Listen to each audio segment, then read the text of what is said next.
Osuipas kohdalle tämmönen verraten kaunis sunnuntaipäivä. Aurinko paistaa ja mukava vilposasti tuulee.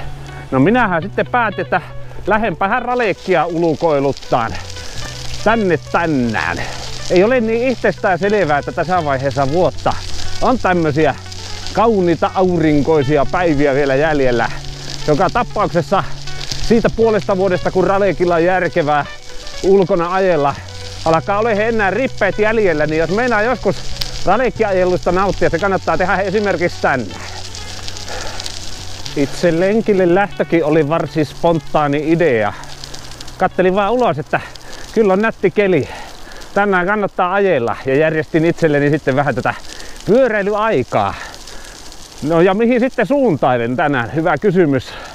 Lenkille lähteessä ei niin ikään ollut mitään semmoista ideaa, että mihin minä pyöräilen lähden, mutta siinä sitten valmistautuessa ja katselin karttaa, että Sipoon suunnalla en ole vähän aikaan käynyt siellä niinkö missäs tuolla Porvoontien maisemissa. Ja sitten katselin sieltä sinne vähän etelään merelle päin, että siellä on paljon semmoisia vähän pienempiä teitä, joita ei ole koskaan tullut ajettua, niin mä käyn tänään vähän sitten uusia teitä skauttailemassa. Mulla on semmonen olo, että tänään pomahtaa semmonen 1500 tuohon pyörän mittarin totaalilukemaksi alkaen vähän vajaan puolen vuoden takaa. 1462 siinä lukee tällä hetkellä.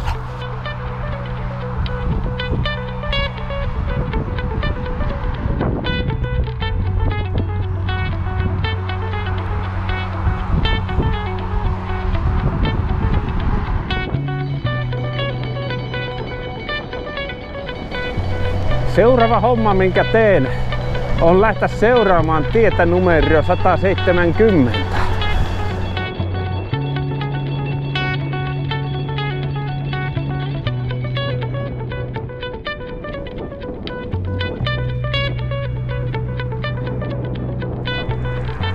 Taidan kipasta bannaanit hakemassa tästä. Nyt on tässä loppukesän ja syksyn tämä pienempi ortliippi ollut tämän pyöräni perässä. Mä tykkään, että tännekin saa ihan hyvin mahtumaan sen, mitä mä tarviin. Olen menossa kylään tämän lenkin päätteeksi. Mulla on suihkukamat siellä mukana. Mä oon mukava vieras. Hei, saanko tulla teille suihkuun? On siellä toki vähän pyörähuoltotarvikettakin, jos niikseen tulee, että niitä vaikka tarvis.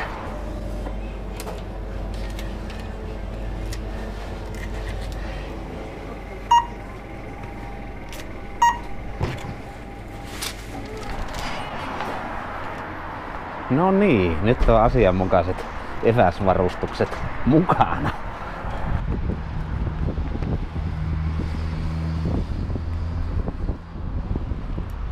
Aina kun käy jossakin kaupassa, niin se saa lenkin tuntumaan brevetiltä. Elämässä pitää olla vähän brevettiä. Se on vähän sillä, että jos ei ihan lähde välissä käymään jossakin muualla uusilla pienillä teillä, eihän sitä tosta ikään lähettyä, jos ei lähe. Sitä ei tiedä, kun näitä pieniä teitä käy kiertelemässä, että jos niistä keksisi jotakin lisämaustetta tuleville reveteillekin.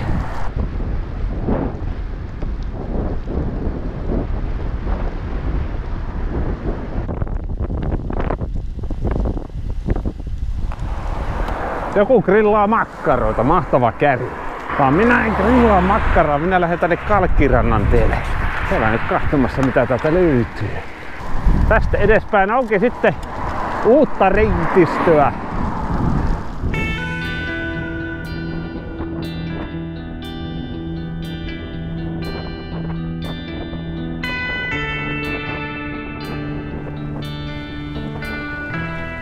Siinähän oli mukavaa maisemaa tien varressa. Varmaan 30 painelin näiden maisemien läpi. Sitten tuli mäki vastaan. Se oli muuten tämä Hakkalandin tie, jonka mä kattelin, että voisin käydä ajamassa. Yksityisalue sallittu tie osakkaille ja luvan saaneille. No, Vissiin tämä yksityistiehomma kuitenkin koskee lähinnä moottoriajoneuvoja. Minäkö on nyt näin niin kuin jalkavoimin liikkeellä, niin annan itselleni luvan pyöräillä tasan tästä täällä tänään. Toivottavasti tie ei kulu liikaa. Se on kyllä, kun lähtee näille pienemmille teille, niin aina joku semmonen vakiohomma törmätä kyltteihin, jossa lukee yksityisalue ja ei saa ajaa ja edessäsi on puomi ja kaiken valtakunnan maailman obstakkeleita. Kaikki kiva kielletään. No ei vain se. Menköön edellinen vitsailun piikkiin. Mukavia nämä metsäautotiet kyllä. Noin niinku isompien teiden joukossa.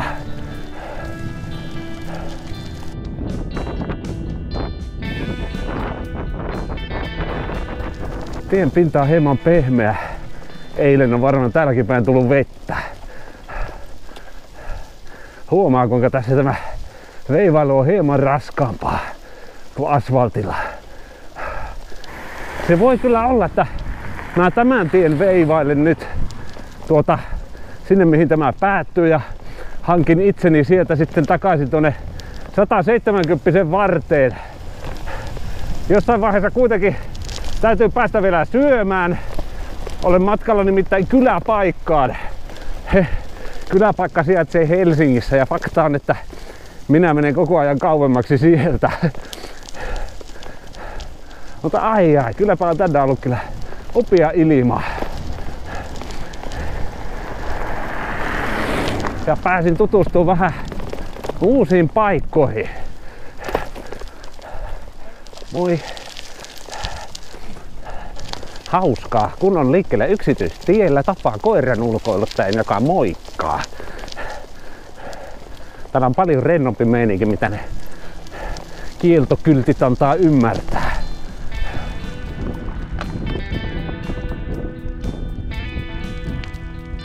No niin, on saavuttu takaisin asfaltille. Sitten niinku tilauksesta saavuin tänne paikalliseen randohotelliin. Penkki on justiin sopivan leveä. Mielen tila täysin oikea sille, että juodaan kahvit, syön pannaan ja nautitaan elämästä.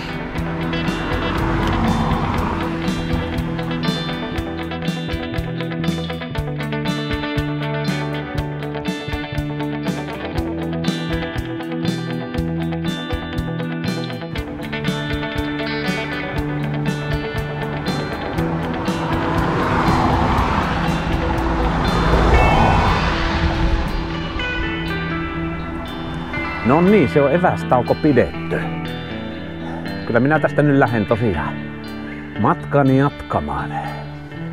No vähän ralekkiajot jäänyt ymmärrettävistä syistä vähälle toi jokigravelin jälkeen, kun sinne tuli vähän sairastelua. Sitten kun siitä nousin, tuli ajeltua paljon muilla pyörillä sen jälkeen, mutta onneksi tänään saa ajaa ralekilla. Fiilis on hyvää, aurinko paistaa, ruska loistaa puissamme. Kuka ties, tämä on viimeinen ralekkilenkki tälle syksylle. Se alkaa vaan realismia olemaan, kun lähestyy lokakuun puoliväliin. Mutta ei mietitä sitä nyt. Nyt mietitään ajamista. Siellä alkaa tuo Fretsamokka Double kohta tuolla jalloissa vaikuttaa. Voi olla, että tulee aika reipas kotimatka. Täytyy silti aika kiltisti ja nätisti nämä pienet nyppylät ajella.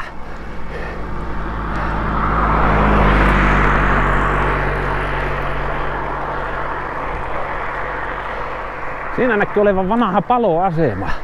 Miten lie? Onkohan enää käytössä?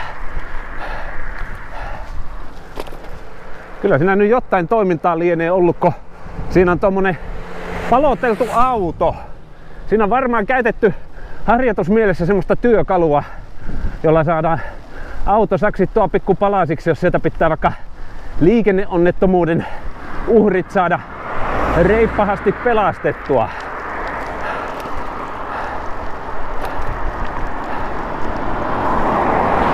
Ja siellä menisi kevyen liikenteen väylä, mikä minulle tehtynä. Minäpä siirryin sinne.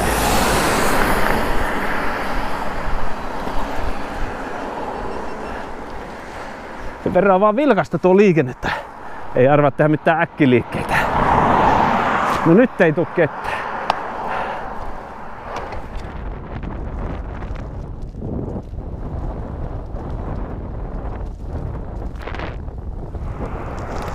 No niin, terve taas 170. Vanha ystäväni, tuttavani. Tuulinen, mutta kaunis päivä. Ennen kaikkea kaunis. Se on houkutellut hirviästi kippurasarvikuskeja ajahan tänne 170 varteen. Varmaan valehtelematta 50 kippurasarvikuskia mä oon tässä pongannut sinä aikana, kun on tässä 170 varressa ollut. Ja tuntuu, että koko ajan toisiamme tervehdimme, niin tässähän vallan koko ajan ajetaan kädet tangosta irti, kun käsi nousee koko ajan tervehdyksen merkiksi. Kivahan täällä lajitovereiden seurassa. Äsken napsahti 50 mittariin. Mittaa tälle tämän päivän lenkille. Katsotaanpa keskinopeusajon ajalta 22,4. Se on hyvä. Kello on 14.31. Sekin on hyvä. Ja 1502 kilometriä. Sekin on hyvä.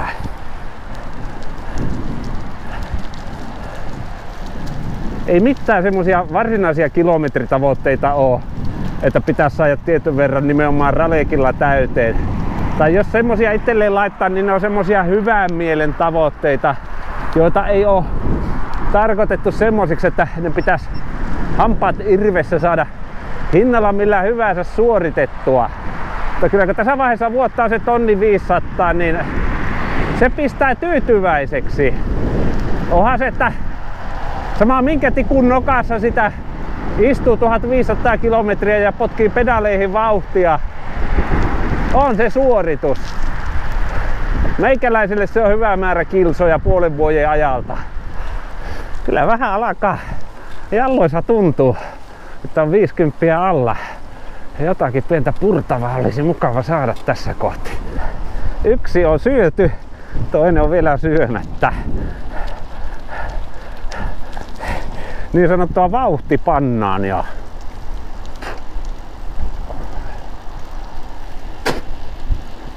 Sotungin tietä ja vauhtipannaan ja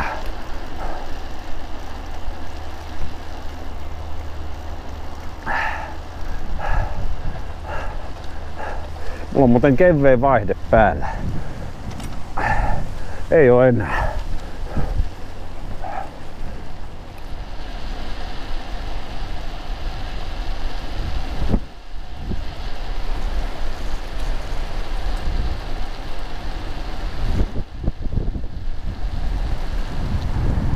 Mun jalkoja väsyttää.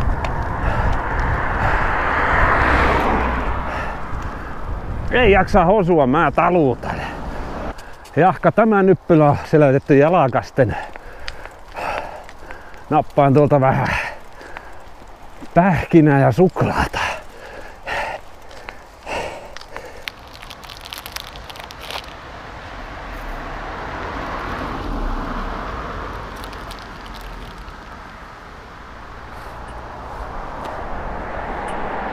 Päivän varsinainen maantieosuus alkaa nyt ole ajeltuna.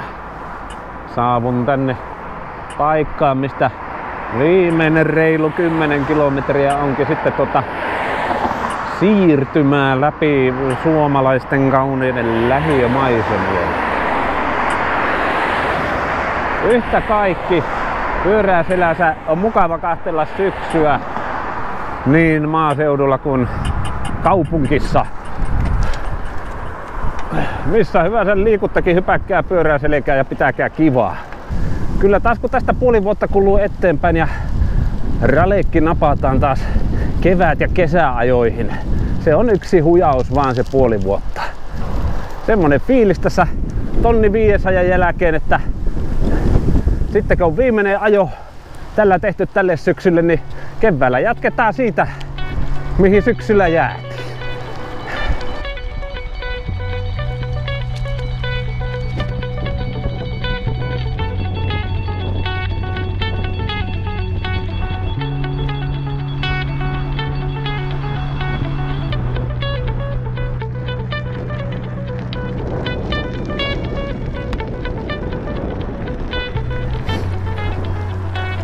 Teinpähän tässä lenkin loppupuolella vielä pienen lisäkierroksen, jotta tulee semmonen 70 kilsaa tasan tonne mittariin. Joskus on hauska leikkiä kilometrimäärillä. On tullut aika päättää tämä video näillä paikkeilla, kun saavun kyläpaikkaani ja mittariin napsahtaa tasan 70 kilometriä. Ja muuten on siis tullut aika kiittää sinua, että sinä olet katsonut tämän videon. Minä toivotan iloa ja rauhaa sinun päivääsi. Takkuu varmasti. Me nähdään taas seuraavalla kerralla jossakin joskus. Kiitos kun olit mukana. Heippa!